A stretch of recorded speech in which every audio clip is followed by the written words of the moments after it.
भक्तों 17 फरवरी 2026 को लगने जा रहा है साल 2026 का पहला सूर्य ग्रहण। ये सूर्य ग्रहण भारत में कितने बजे दिखाई देगा, इसका क्या समय रहेगा और इस सूर्य ग्रहण का सूतक काल कब लगेगा? क्या भारत में इसका सूतक काल मान्य रहेगा या फिर नहीं? और 17 फरवरी को सूर्य ग्रहण कहां कहां पर दिखाई देगा? क्या ये ग्रहण भारत में देखा जा सकेगा या नहीं? और ग्रहण के समय गर्भवती महिलाएं कौन कौन सी सावधानियां बरतें, किस राशि पर इसका क्या प्रभाव पड़ेगा और इस दौरान उन्हें क्या करना चाहिए, क्या नहीं करना चाहिए, संपूर्ण जानकारी आज की इस वीडियो में बताऊंगी। साथ ही गर्भवती महिलाओं को कौन से वो कुछ उपाय हैं जो जरूर करने हैं ताकि उनके होने वाले शिशु पर कोई भी परेशानी ना आ सके। ये सभी जानकारी आज की इस वीडियो में आप सभी के साथ शेयर करूं। वीडियो शुरू करने से पहले निवेदन है कि वीडियो को लाइक करके साथ ही साथ कमेंट सेक्शन में आप अपना नाम, डेट ऑफ बर्थ और स्थान लिख भेजिए ताकि सूर्य ग्रहण का आपकी राशि के ऊपर क्या प्रभाव पड़ रहा है ये मैं आपको रिप्लाई के माध्यम से ही बता दूं। तो देखिए 17 फरवरी 2026 दिन मंगलवार को साल का पहला सूर्य ग्रहण लगने जा रहा है जो कि वलयाकार सूर्य ग्रहण होगा। ऐसे में सबसे ज्यादा चिंता गर्भवती महिलाओं को ही हो रही, फिर चाहे वो सूर्य ग्रहण हो या फिर चंद्र ग्रहण। ऐसा माना जाता है कि ग्रहण का समय ज्यादा असर गर्भवती महिलाओं पर ही पड़ता है। किसी भी गर्भवती महिला को ग्रहण की छाया अपने शिशु के ऊपर नहीं पड़ने देनी चाहिए। इसलिए गर्भवती महिलाओं को सूर्य ग्रहण के समय कई सावधानियां रखनी होती हैं ताकि उनका होने वाला शिशु एकदम सुरक्षित रहे। फागुन मास की कृष्ण पक्ष की अमावस्या को साल का पहला सूर्य ग्रहण लगेगा। भक्तों, सूर्य हमारे प्रत्यक्ष देवता है जिनके हम रोज दर्शन करते हैं और जब भी सूर्य में ग्रहण लगता है तो उस समय वातावरण में नकारात्मक ऊर्जा का संचार होने लगता है। इसलिए सूर्य ग्रहण का प्रभाव सभी मानव जाति, जीव जंतु और प्रकृति पर भी देखने को मिलता है। आपको बता दूं कि ज्योतिष शास्त्र के अनुसार सूर्य ग्रहण बहुत अधिक महत्वपूर्ण होता है क्योंकि ग्रहण के दौरान सूर्य पीड़ित अवस्था में होते हैं और ऐसे में इसका लोगों पर नकारात्मक प्रभाव पड़ता ही पड़ता है और खास तौर पर गर्भवती महिलाओं पर। इसलिए जब भी ग्रहण पड़ता है तो सभी गर्भवती महिलाओं को एक तरीके से टेंशन होने लगती है। आपको बता दें कि 17 फरवरी को लगने वाला सूर्य ग्रहण काफी लंबा ग्रहण होगा। ये लगभग 4 घंटे तक चलने वाला है। ये एक वलयाकार सूर्य ग्रहण होगा। 17 फरवरी को सूर्य ग्रहण करीब 96% भाग जो है चंद्रमा से ढक जाएगा। इस दिन सूर्य आग के छल्ले जैसा दिखाई देगा, यानी कि रिंग ऑफ फायर के रूप में नजर आएगा। इस नजारे को 2 मिनट 20 सेकंड तक देखा जा सकेगा। ये काफी प्रभावशाली भी रहेगा। लेकिन सूर्य ग्रहण का सबसे अधिक प्रभाव कुंभ राशि वालों पर देखने को मिलेगा क्योंकि ये सूर्य ग्रहण कुंभ राशि में ही लगने जा रहा है। तो कुंभ राशि वालों के लिए कुछ खास उपाय हैं जो कि मैं इस वीडियो के अंत में आप सभी को बताऊंगा। इसके अलावा शतभिषा नक्षत्र के जातक भी इस सूर्य ग्रहण से प्रभावित होंगे। उनके लिए भी ये सूर्य ग्रहण काफी कष्टदायक रहने वाला है। इसलिए आपको सूर्य ग्रहण के समय विशेषकर सावधानी रखनी चाहिए और सूर्य ग्रहण के समय ज्यादा से ज्यादा सूर्य के मंत्रों का जाप करना चाहिए।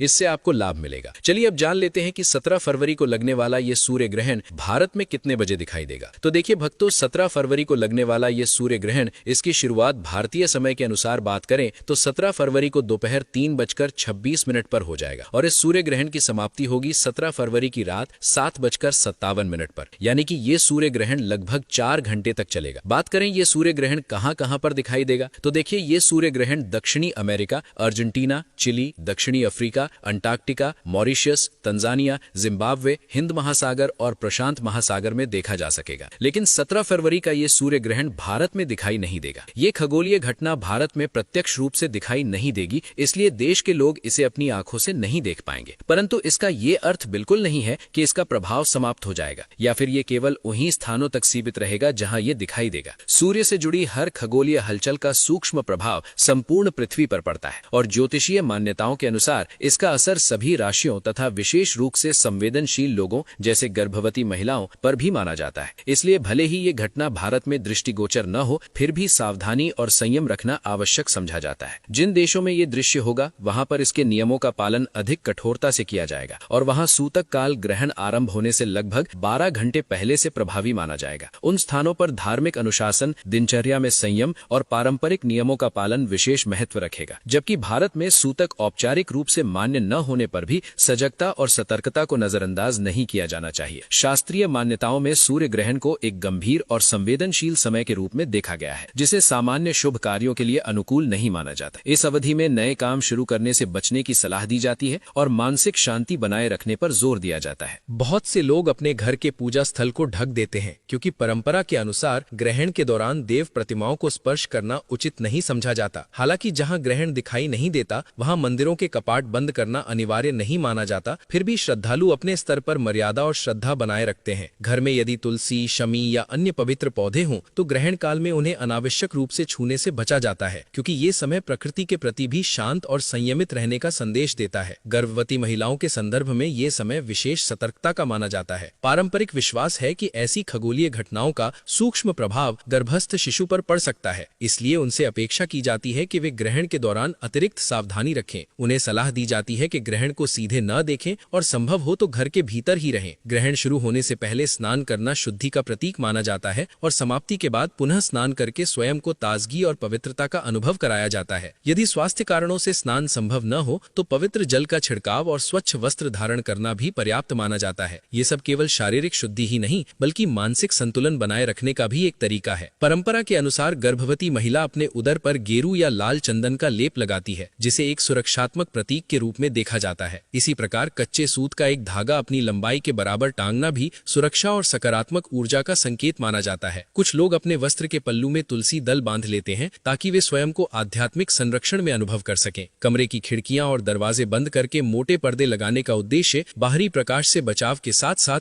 मन में शांति बनाए रखना भी है। इन सभी उपायों के पीछे मूल भावना भय उत्पन्न करना नहीं बल्कि सावधानी, अनुशासन और आत्मविश्वास को मजबूत करना है। ग्रहण के समय नुकीली या धारदार वस्तुओं के उपयोग से बचने की परंपरा भी लंबे समय से चली आ रही है। चाकू, कैंची, ब्लेड या नेल कटर जैसी चीजों से दूरी बनाकर रखने की सलाह दी जाती है ताकि किसी प्रकार की दुर्घटना या असावधानी ना हो। इस अवधि में खाना पकाने और खाने से भी विराम लेने की परंपरा है, क्योंकि इसे एक ध्यान और संयम का समय माना जाता है। लोग घरेलू कार्यों को सीमित रखते हैं, बाल खींचने, कपड़े या बर्तन धोने जैसे कामों से बचते हैं और मानसिक शांति पर ध्यान देते हैं। क्रोध, तनाव या चिंता से दूर रहना विशेष रूप से महत्वपूर्ण समझा जाता है, क्योंकि गर्भवती महिला की मानसिक स्थिति का सीधा असर उसके स्वास्थ्य पर पड़ सकता है। इस समय को आध्यात्मिक साधना के लिए अत्यंत उपयुक्त माना जाता है। सोने के बजाय भजन, कीर्तन, ध्यान और मंत्र जाप करने की प्रेरणा दी जाती है। अपने इष्ट देव का स्मरण, पवित्र मंत्रों का उच्चारण और ध्यान की अवस्था मन को स्थिर और सकारात्मक बनाती है। बहुत से लोग शिव मंत्र, विष्णु मंत्र या सूर्य से संबंधित मंत्रों का जाप करते हैं। गर्भवती महिलाओं को संतान की मंगल कामना के मंत्रों का स्मरण करने की सलाह दी जाती है, जिससे वे मानसिक रूप से आश्वस्त और शांत महसूस करें। धार्मिक ग्रंथों का पाठ, चाहे वो किसी भी परंपरा से जुड़ा हो, मन को स्थिरता देता है और वातावरण को आध्यात्मिक ऊर्जा से भर देता है। ग्रहण काल में भोजन और जल ग्रहण करने से परहेज रखने की परंपरा है, पर यदि आवश्यकता हो तो पहले से रखे गए भोजन में तुलसी पत्र या कुश डालकर उसे ग्रहण किया जा सकता है। औषधि लेने की आवश्यकता हो तो उसे भी श्रद्धा और संयम के साथ लिया जाता है। तुलसी का सेवन पवित्रता और स्वास्थ्य दोनों का प्रतीक माना जाता है। पास में नारियल रखना भी एक शुभ संकेत के रूप में देखा जाता है, जो सुरक्षा और सकारात्मकता का प्रतीक है। इन सभी मान्यताओं का उद्देश्य व्यक्ति को सजग रखना और उसे मानसिक रूप से सुरक्षित महसूस कराना है। ग्रहण समाप्त होने पर स्नान करके स्वयं को ताजगी देना, घर की सफाई करना और नमक मिले जल से पोछा लगाना शुद्धि का प्रतीक माना जाता है। इसके बाद अपनी सामर्थ्य के अनुसार दान करना उदारता और कृतज्ञता की भावना को प्रकट करता है। विशेष रूप से लाल रंग से जुड़ी वस्तुओं का दान शुभ माना जाता है, जैसे गेहूं,